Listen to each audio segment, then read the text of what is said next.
है कि इस इंसान के जिस्म के अंदर जो है वो कैल्शियम की और आयरन की कमी है।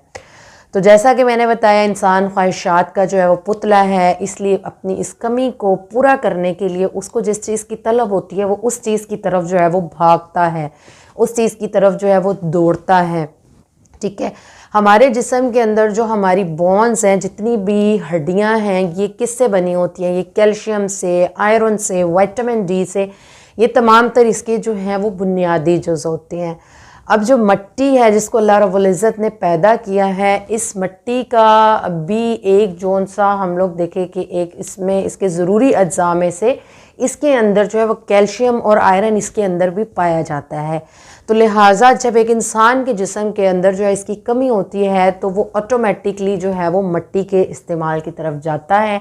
और जब वो उसको खाता है तो उसको एक यानी जिस्म में उसकी जो ग़िज़ाइयत में उस चीज़ की कमी होती है